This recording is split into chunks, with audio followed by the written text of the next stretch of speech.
Cher ami, je ne vous ferai pas l'injure de vous présenter à un public qui vous connaît déjà. Je me contenterai de quelques mots d'accueil et de bienvenue.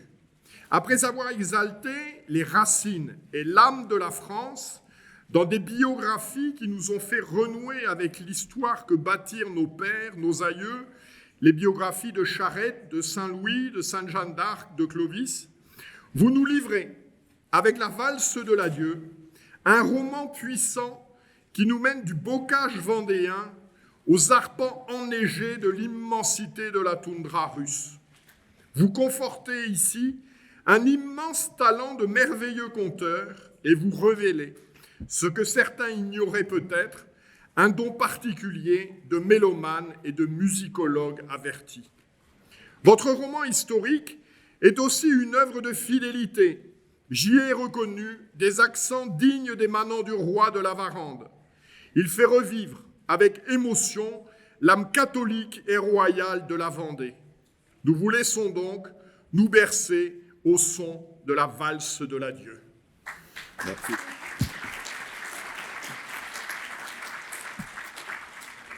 Je vais peut-être me mettre debout parce que...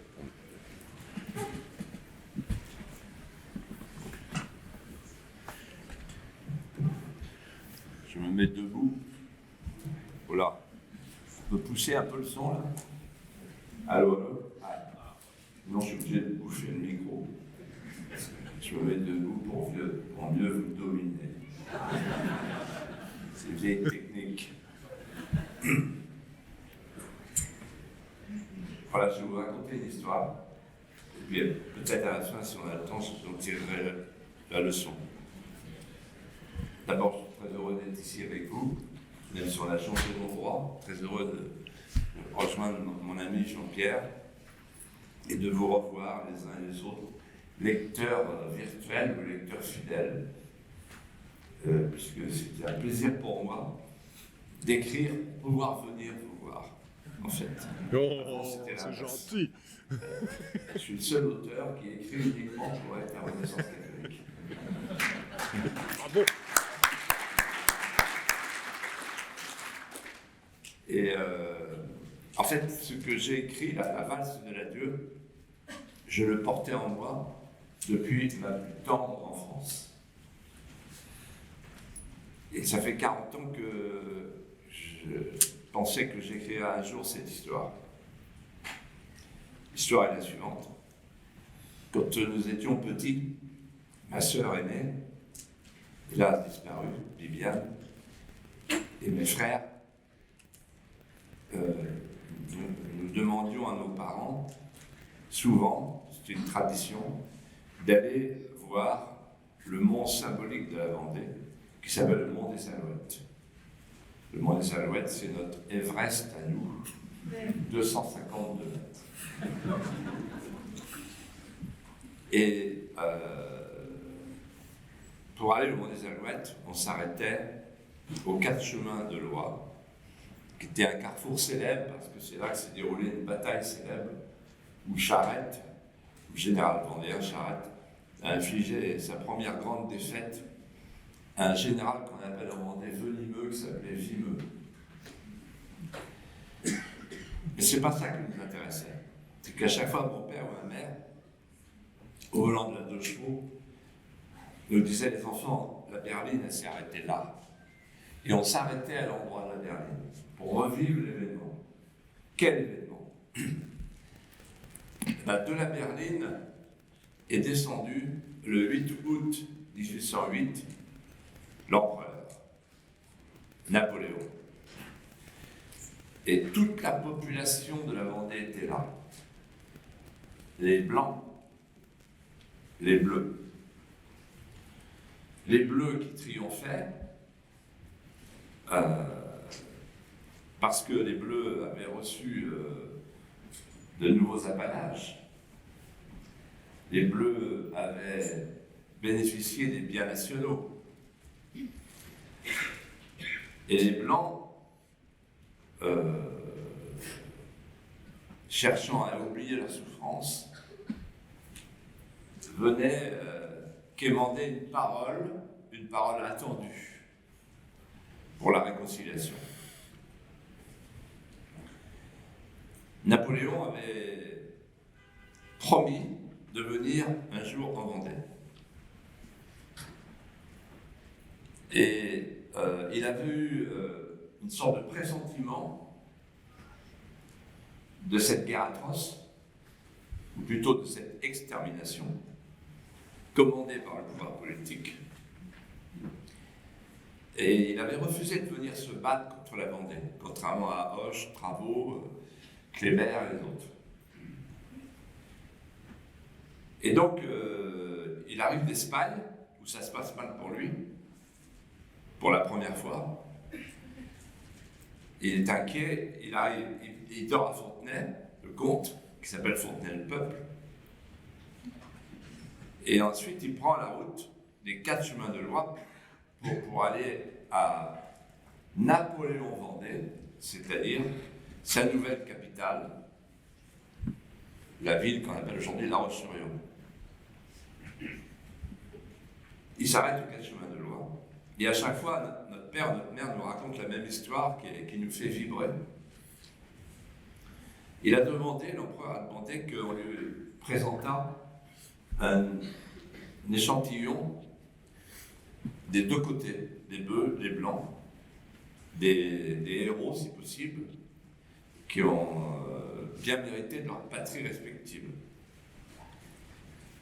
Et le premier spécimen, c'est un jeune hussard avec une voix fluette. Et il dit, vous, le hussard, vous faisiez quoi pendant la Grande Guerre? La Grande Guerre, c'est la guerre de Vendée. Et le hussard, de sa voix fluette, refuse de répondre. Il lui dit, mais vous êtes qui? Et le hussard répond, Louise Regrenil. Et là, l'empereur comprend que c'est une fille, une femme. Et il lui dit, mais pourquoi vous avez une tenue de hussard?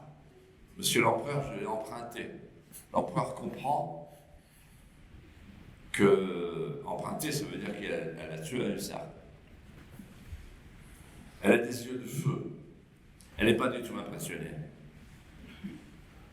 Et ça lui plaît à lui, l'empereur, parce que personne ne lui résiste jusqu'à présent.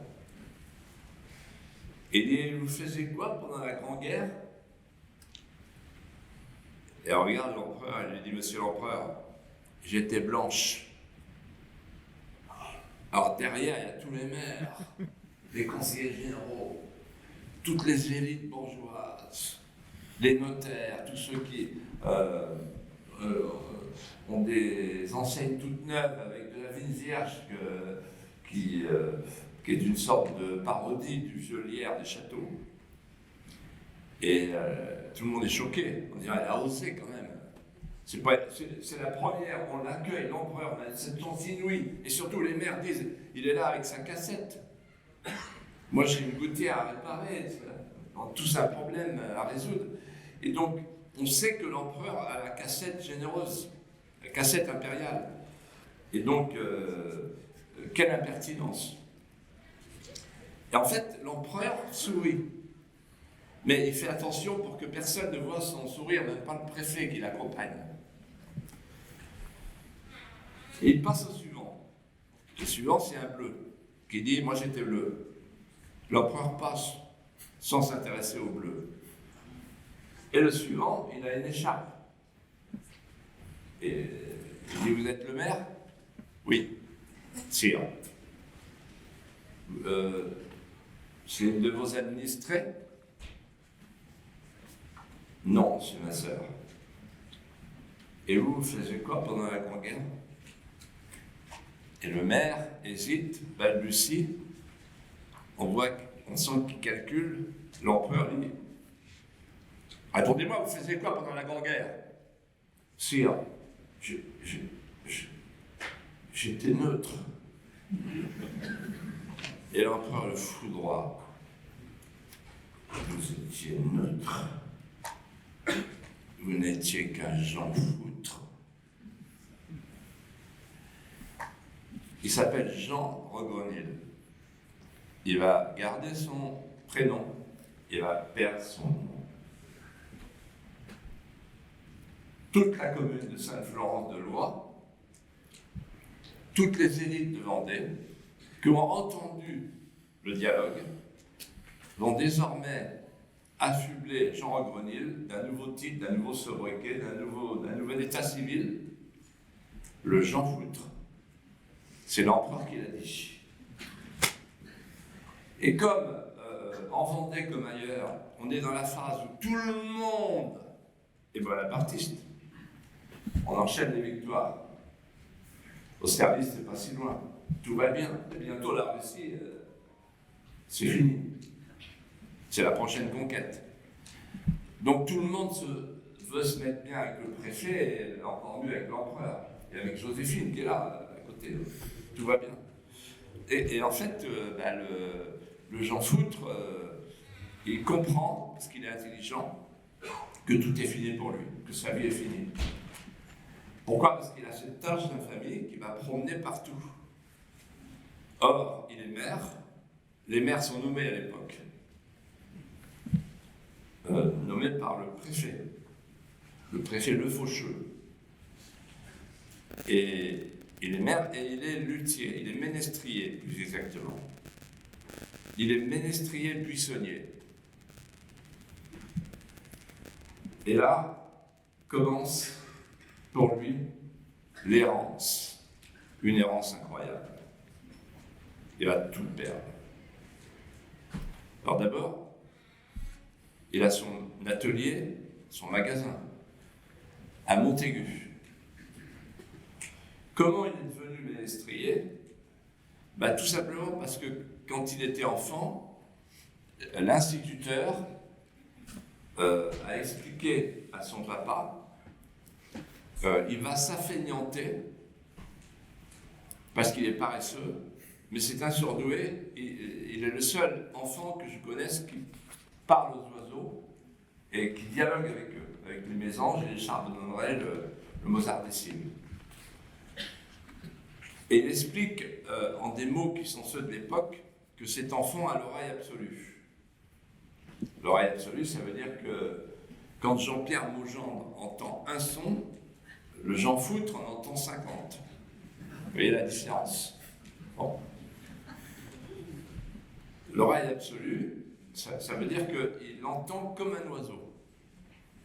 Et donc, l'instituteur conseille au père, tout ce que je vous raconte, là, j'ai pas fait d'effort, hein. J'ai été l'honnête greffier d'une histoire que j'ai découverte petit à petit. Parce que je m'étais arrêté, en fait, à l'étape de Napoléon aux 4 chemins de Loire. Et puis, au fil des années, j'ai rencontré des gens qui m'ont dit, mais nous, le Jean Foutre, on l'a connu. Et quand j'étais conseiller général de Montaigu, on m'a amené à la collégiale Saint-Maurice, en ruine. Et là, on m'a raconté l'histoire que je vais vous dire maintenant.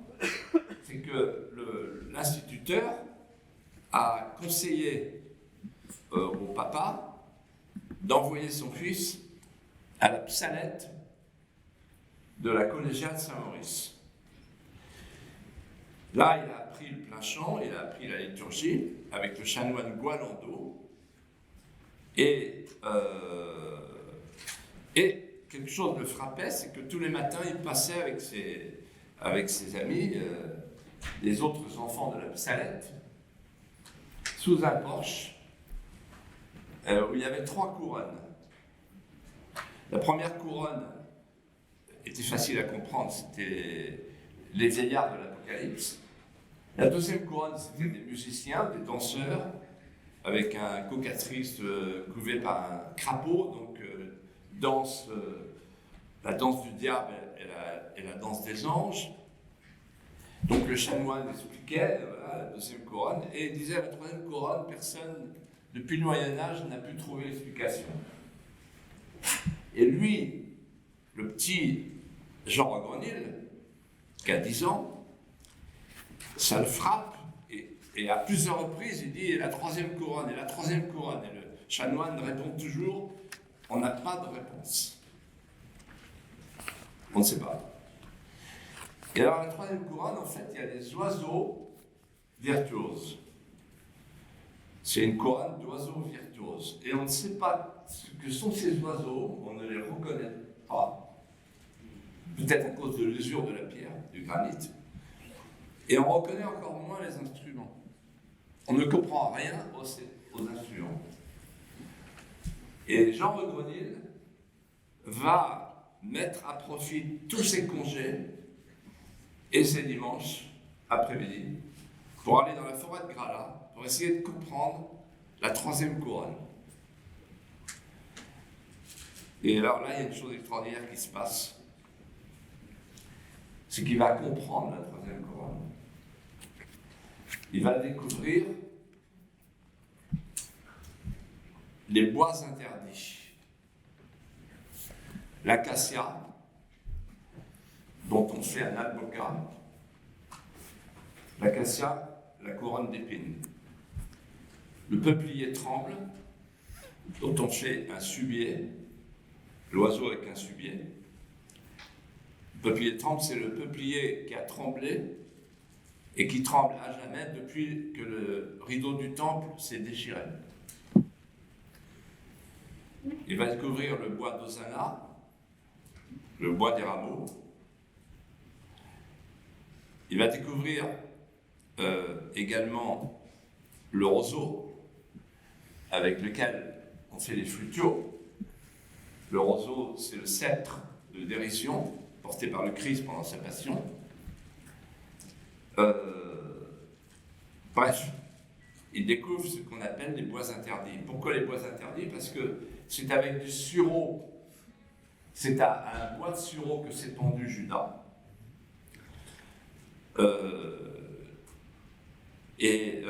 C'est avec l'acacia qu'on a fait donc la couronne d'épines. Donc en fait, ces bois interdits, il les découvre, et derrière, il découvre les oiseaux. Et en fait, il découvre que la troisième couronne, c'est la Pâque. C'est la passion et la résurrection. Et là, il se dit, on lui dit, puisque tu as la réalité absolue et que tu connais le chant de tous les oiseaux, n'importe quel oiseau, il connaît le chant. Et il connaît le rapport entre le trifluté, la pibole et la mésange. Il est capable de répéter tous les sons et d'entretenir toute la forêt de Grala. Donc il s'installe très tôt comme ménestrier buissonnier à Montaigu. Il a un succès immense. Et arrive la Révolution. Et quand arrive la Révolution, évidemment, les jeunes Vendéens sont dans le maquis, sont dans les chemins creux, où ils meurent. Donc on n'achète plus de subier et d'alboca, ou de carina. Et les nobles s'enfuient, et donc il n'y a plus de viol de gangue. Donc il y a la lutherie traditionnelle, elle part au quai de la Fosse avec la bourgeoisie négrière qui soutient les Lumières et la Révolution. Et donc en fait, il est au bord de la faillite. Ce qu'il sauve, c'est que chaque année, il va à Sèvres descendante accompagner ses amis, ce qu'on appelle les âmes du bois, c'est-à-dire qu'ils quittent la ville de Montaigu, ils vont faire la coupe. Donc il y a le sabotier, il y a le feuillardier, etc. Et le sabotier lui dit, il parle tous les soirs dans la forêt. C'est pas prudent d'ailleurs la forêt, parce qu'il y a des loups, etc. À l'époque, comme il n'y a plus âmes qui vivent en Vendée, les loups sont partout. Et là, en fait, le sabotier lui dit, il y a un bois que tu devrais essayer. Parce que lui, son rêve, c'est un jour d'avoir de l'épicéa. Parce que c'est avec de l'épicéa qu'on fait une table d'harmonie. Mais il n'y a pas d'épicéa en Vendée, il y a juste du pimpinel. Mais le pimpinel, c'est pas l'épicéa, ça ne sonne pas de la même manière. Et là, le sabotier lui dit, mais moi j'ai un bois incroyable, c'est l'aulne. Parce que l'aulne, il chante, c'est le bois qui chante, c'est le bois de la vie. Et il lui apprend à tailler un sabot. Il l'aide à aller chercher dans la forêt de Grala des genettes pour faire le boyau de l'archer, les cordes. Et là, stupéfaction, le violon d'Aulne, c'est son nom, c'est comme ça qu'il l'appelle, ça valait bien un néologisme, sonne comme un violon de salon. C'est un violon, c'est un sabot qui sonne comme un violon, mais qui est vendu au prix du sabot. Donc là, il se dit, ça y est, je suis sauvé. Mais ça ne marche pas. Personne n'achète le sabot parce qu'il n'y a plus personne qui a la tête à faire de la musique. Lui, le musicien des granges, il est sur la paille. Et là, il est convoqué par le préfet, le nouveau préfet, qui lui veut du bien, et qui s'appelle Prosper de Barante. Ce nouveau préfet arrive de Bressuire. Et quand il était à Bressuire, il allait au château chez La Roche-Jacquelin, aider la comtesse de La Roche-Jacquelin à faire, la marquise de La Roche-Jacquelin, pardon, à faire ses mémoires. Donc, c'est un blanc. Donc, il fait venir à la préfecture et sous le portrait de Napoléon, il lui dit bon, j'ai le dossier. Si vous voulez, l'empereur peut faire ce qu'il veut avec ce dossier. Parce qu'en fait, dans le dossier, il y a un truc terrible, c'est que il a brûlé les archives de la mairie pour ne pas être appelé en Russie. Et il s'est vieilli de 5 ans pour ne pas faire le service militaire. C'était comme ça à l'époque, chez nous en Vendée. Et donc, ça, c'est un crime. En plus, un maire qui brûle les archives, à l'époque, maintenant, pas terrible. On s'en fout. Mais à l'époque, voilà. On me demande de conclure. Ouais, il faut qu'il en reste pour le lire. Il n'y a pas question pour moi de vous raconter la suite. Simplement, le préfet lui dit, voilà, j'ai des ordres. Si vous acceptez de donner votre démission, on ne veut pas que ce soit nous qui vous la demandions. C'est plus simple si c'est vous qui faites le geste et que vous acceptez de devenir musicien gagiste, étant donné que vous êtes un excellent musicien.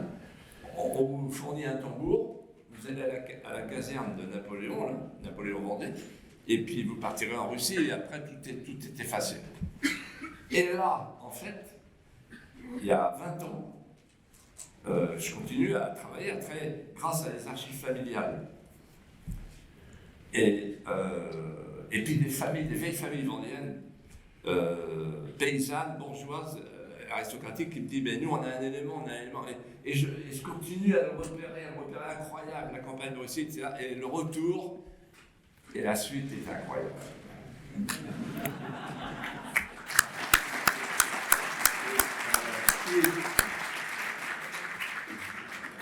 Et donc, c'est formidable que Jean-Pierre m'ait demandé de conclure, parce que sinon, j'aurais continué à raconter l'histoire et vous n'auriez pas été tenté. Voilà.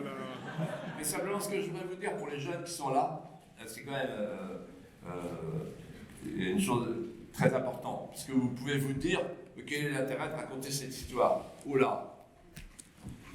L'intérêt, c'est que vous allez suivre dans ce livre l'histoire d'une décadence, la décadence française après la Révolution française, un siècle, puisqu'on arrive à la Duchesse de Berry, etc. Donc, les derniers soubresauts de la Vendée éternelle. Et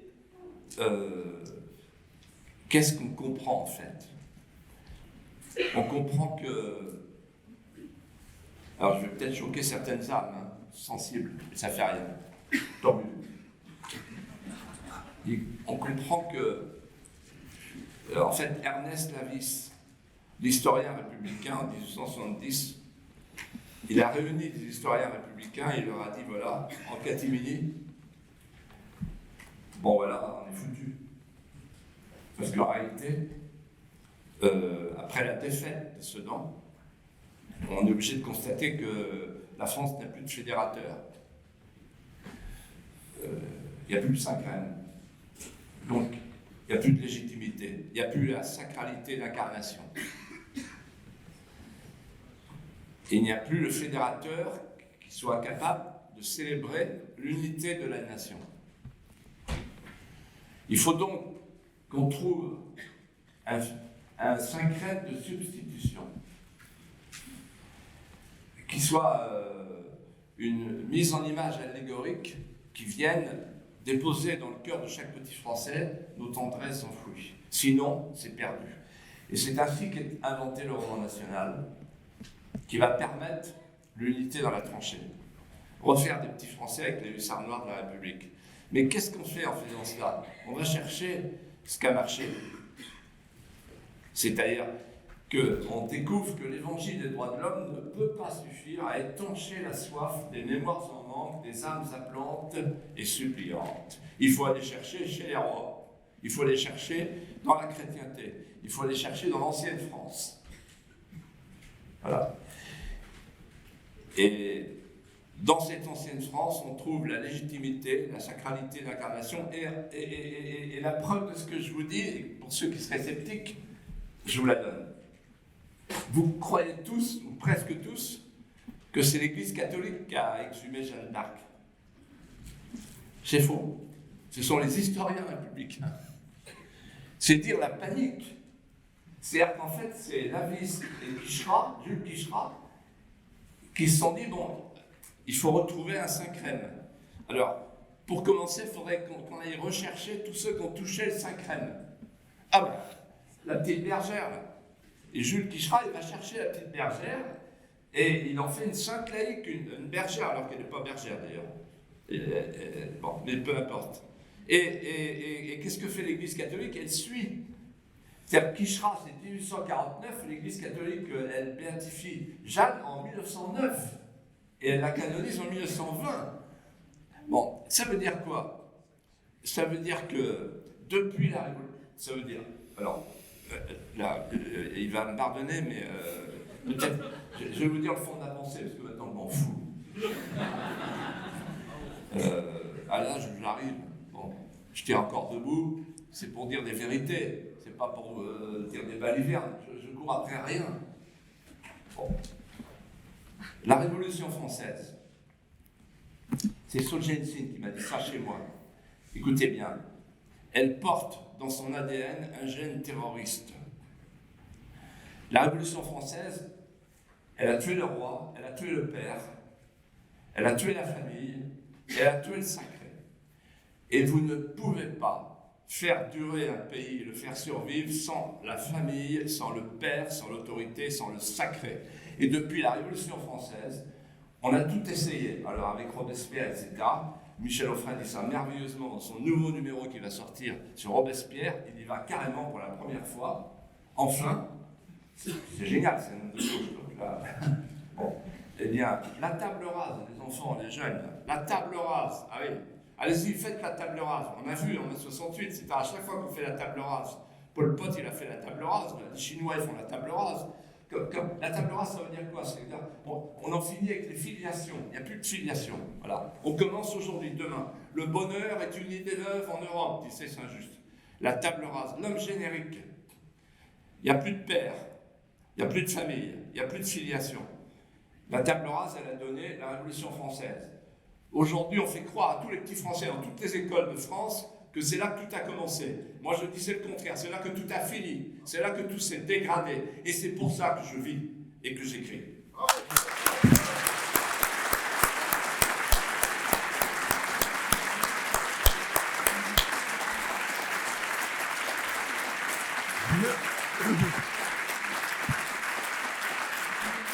Merci beaucoup, cher ami, de ces propos toujours corporatifs et enthousiasmants.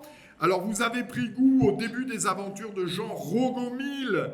Donc, pour avoir la suite, eh bien, il faut acquérir le roman de Philippe de Villiers, La valse de l'adieu. Donc, j'ai lu avec beaucoup d'intérêt. Comme je l'ai dit tout à l'heure, il est beaucoup question de musique. Et puis, il y a quelque chose dont nous n'avons pas idée, que nous ne réalisons pas, c'est que le brave Jean Rogomil, eh ben, il a fait la Vendée-Moscou aller-retour à pied en se battant. Je ne sais pas si vous imaginez les gens qui ont fait, ça doit être 2500 km d'ici, Moscou, aller-retour, l'hiver, enfin l'été d'abord, puis l'hiver, quoi. C'est vraiment des conditions hallucinantes. Voilà, ça m'a passionné, j'espère que ça vous passionnera. Juste un mot, quelque chose qui va vous surprendre, c'est en fait, moi j'ai parlé le patois Oui, vendéen jusqu'à l'âge de 13 ans, on m'a fait redoubler ma 6e, on m'a emmené chez un pédiatre pour savoir si j'étais normal. Le pédiatre s'appelait le docteur Jariot qui vient de mourir, il m'a fait le test de Giscard, vous connaissez ça? Le texte du polytechnicien. Il a tapé sur mon genou, et quand vous tapez sur le genou de quelqu'un, le mec fait ça. Giscard, il fait ça. Et donc, il a dit, il est normal, à ma mère. Et en 1984, il y a eu un écrivain canadien qui s'appelait Antonine Maillet, qui a fait un livre qui s'appelait Pélagie la Charrette, qui est le prix Nobel. Et c'est tout en patois québécois. Et c'est cousin germain du patois vendéen. Et je me suis dit, et j'ai dit à ma femme, qui est peut-être là dans cette salle, je lui ai dit, un jour j'écrirai un livre en patois. Et du coup, je l'ai fait. J'ai fait, vous allez voir, mais vous allez comprendre, c'est du patois compréhensible. Mais par exemple, là, c'est la petite chanchouine, la petite chanchouine à gralante, à stickante, des badonnantes. Alors, elles ont compris, pas vous. Voilà. Merci beaucoup. Voilà. Et donc, Philippe de Villiers continue à dédicacer son livre et remonte là-haut. Merci. À bientôt. Donc, on m'a dit, l'an prochain, fête du livre, 2e dimanche de l'Avent.